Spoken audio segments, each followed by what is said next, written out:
We've got the 20-yard fixed pin sighted in. We've got this rear sight sighted in. And now the critical step of aligning the laser to your line of sight.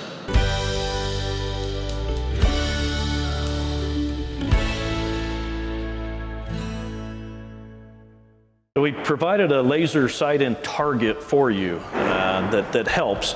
We've also made it out of reflective material because in the middle of a day with the sunshine, this red laser really doesn't show up that good outside. We're inside here, which isn't any issue, but you can see that this red laser shows up really, really good on the reflective paint here. So what we're doing is this center circle, it says aim sight here. That's where you're gonna aim your 20-yard sight. You're gonna come to full draw, you're gonna aim at this sight, you're gonna turn the red laser on, and the red laser is going to show up somewhere, probably different than here.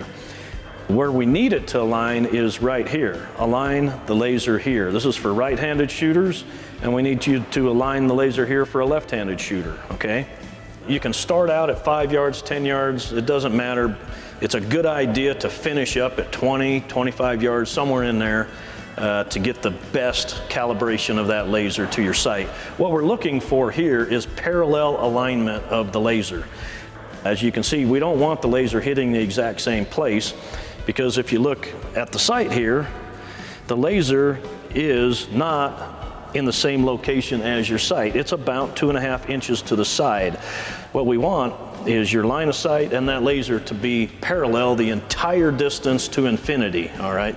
So your laser's always going to hit 2.5 inches to the right of whatever you're aiming at, which is always going to be hitting your target. That's the objective here. Let's back on up and see where we are and start adjusting this laser. The next step is you need to come to full draw, aim at the center target, see where the laser is pointed. We'll do that real quick. So you hold it as steady as you can and make a mental note as to where that was on the target. I made a mental note. Doesn't have to be perfect, but I'm gonna go up to the target and mark that spot.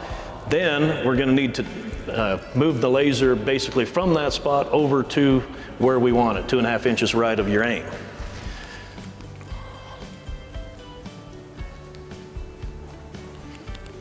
Okay, so I marked the target.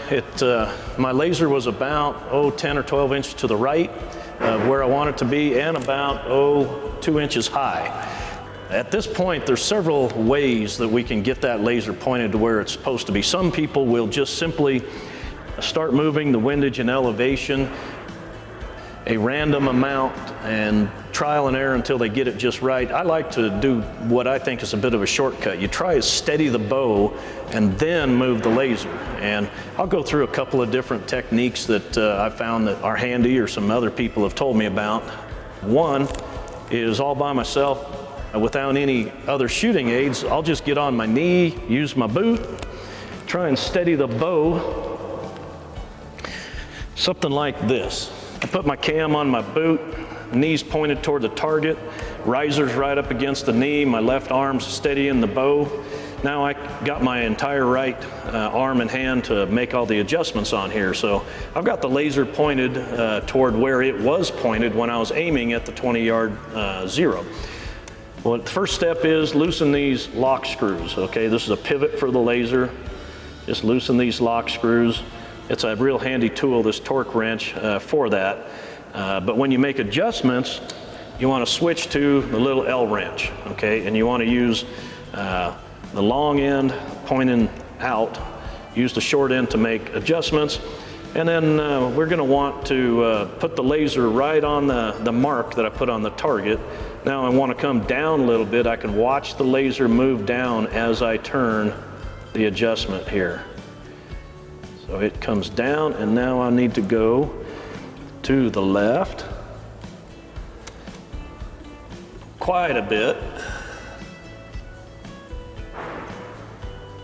Okay, that's a good first start. It'll probably take 2 or 3 of these adjustments to tweak in. But now that you've made some coarse adjustments, snug up with the special torque wrench.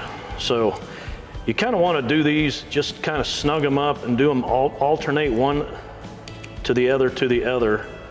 All right, get a little bit tighter so there's really good even pressure for this, kind of like you're tightening lug nuts on a car. Then you can feel and you can see the torque wrench slip. And it's a good idea just to let it slip a couple times like that. We know we got it just right. Another method, a little easier on your knees, is if you have access to a bow rack at a bow shop or something else. It could even be a tree limb for that matter. But it really helps if you can steady the bow this way, and here we can get in here and steady the bow up. And again, you got access to use your right hand to make adjustments, and everything else is pretty good and steady. Okay, that looks pretty good. I think I've got things lined at 20 yards.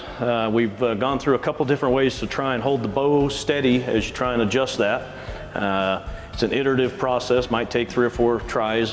When you're all done, another nice way is if you've got a longer target like we do at 48 yards, aim at that, and that laser should always be about 2.5 inches to the right of what you're aiming at. So we'll just take a look at this long range target. Okay, we can see that at here it is 48 yards, and that red dot is just to the right of center. At this point, you're all set up with the laser, so hey, it's time to get rid of this visible laser. So just unscrew that out, all right?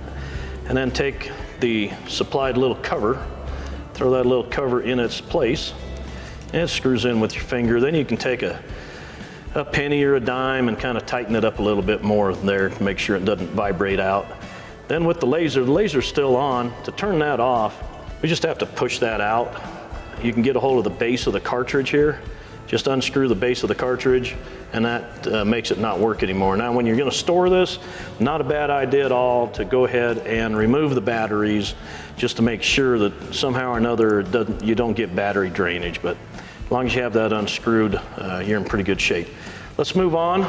It's time to calibrate this to your arrow setup, and that's kind of one of the fun parts about this one.